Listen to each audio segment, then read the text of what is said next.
Hey everybody, Mike Miller with the Herald Times.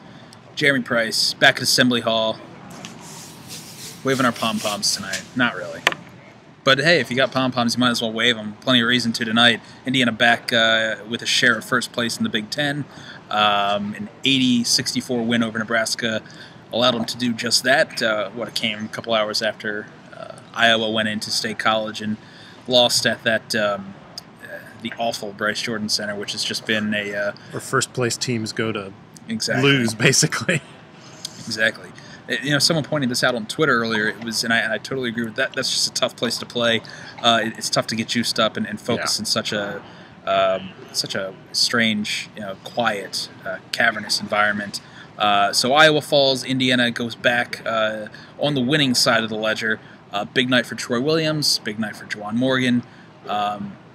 It wasn't all pretty at times. Frankly, kind of just ambled through much of the first half until a late surge put them on top at halftime. But it's a win, and it's a win that provided at least a few encouraging side notes too.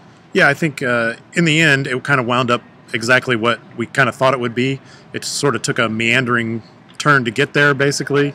Indiana was a little, I don't maybe flat's not the right word, but it just wasn't.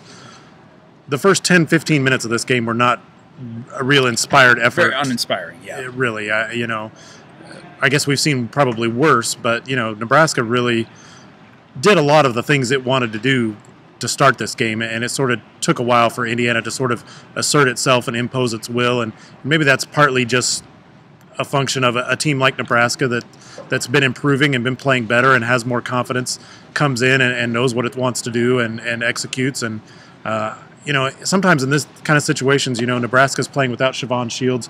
They know they don't have Siobhan Shields. Indiana comes in kind of preparing for Siobhan Shields, but then he's not playing. And as much as you say, well, it doesn't matter, there's still that little letdown factor kind of in the back of your mind. Oh, well, their first or second best player isn't playing. This should make things a little bit easier for us. And Nebraska quickly proved that wasn't going to be the case. And then it seemed like once Indiana got locked in, they kind of got the snowball rolling, and then all was well, or well enough anyway. Yeah, you said it in our pregame thing. This is one to be a little wary of. You got to be careful with this game, and I certainly saw why with Jack McVay and Andrew White III.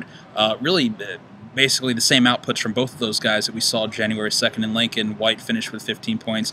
Really fun player to watch, the Kansas transfer. And McVay, he's just one of those guys, one of those classic Indiana opponents who just gets up for this team. And he has two double-figure games exactly. in Big Ten play, and they're both against Indiana. He is that classic Indiana villain. But on this night, Indiana flipped the switch, or Troy Williams flipped the switch from the really concerning performances he's turned in the last couple weeks back to the old, better, more acceptable form of Troy Williams.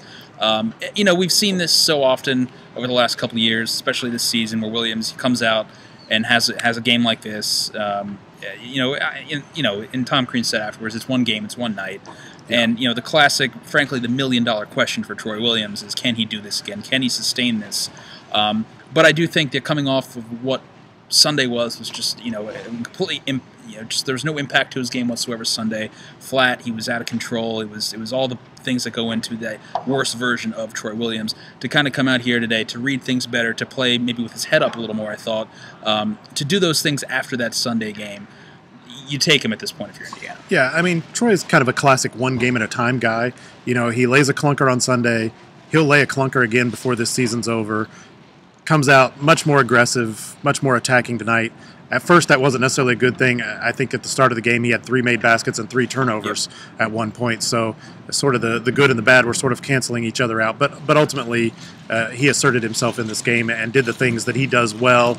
And once he got away from those first, I think those 3 turnovers were all in the first 5 or 6 minutes, basically. Once he got away from that, I think he had 1 turnover the rest of the way. Yeah. So, again, he's going to have another good game this season. He's going to have another bad game this season. What he's got to do is be able to minimize those bad games and sort of maximize on those good stretches and basically just eliminate the errors. I mean, sometimes teams are going to take him away.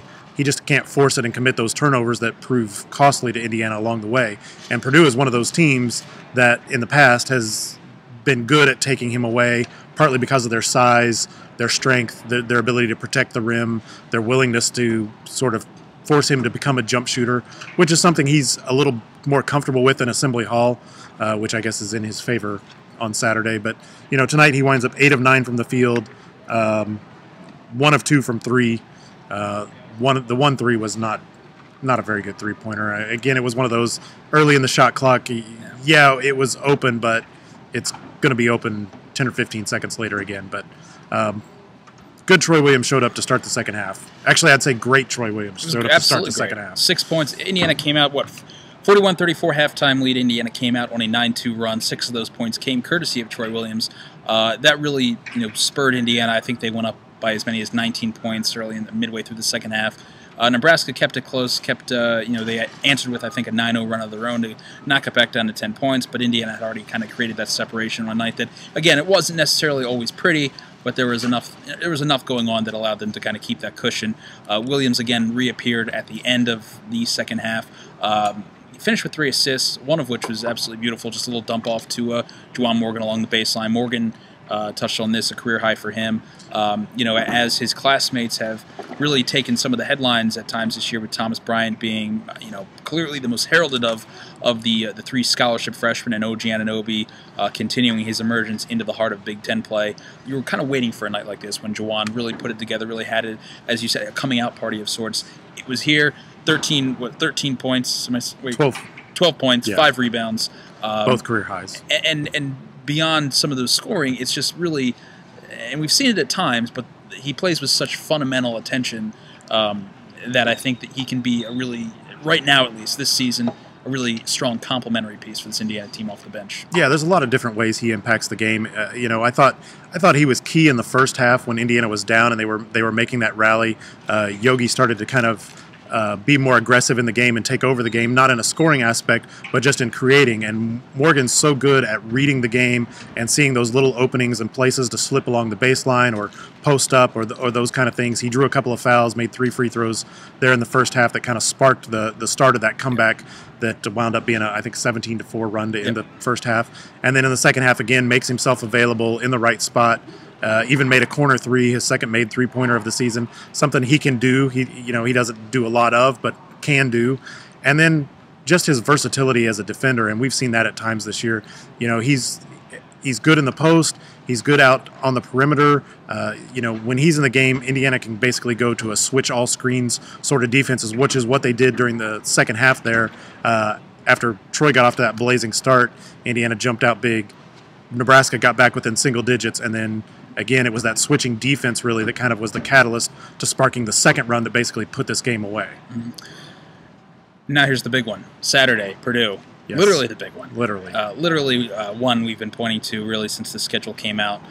The only meeting between these two teams, and frankly a meeting that after last year, you're kind of shaking your head wondering, all right, does this Indiana team have anything different going for it this year to kind of keep it more, maybe keep anything to tilt in their favor.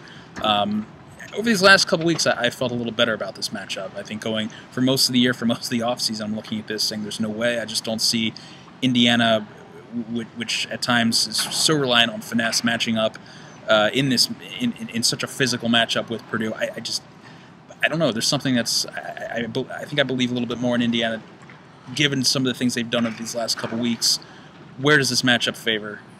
Yeah, it's sort of interesting because I think there's maybe a little bit more belief in Indiana right now, and I think there's maybe a little less belief in Purdue right now when you look at what they've done this year, and especially the way that Purdue has finished or not finished games this year. It's really been a struggle, and even looking back to last year, as difficult a matchup as that was for Indiana was in a position to win that game in the final minute last year, actually took the lead briefly on that Yogi Ferrell shot before giving up the game winner. But Purdue's really struggled closing out games.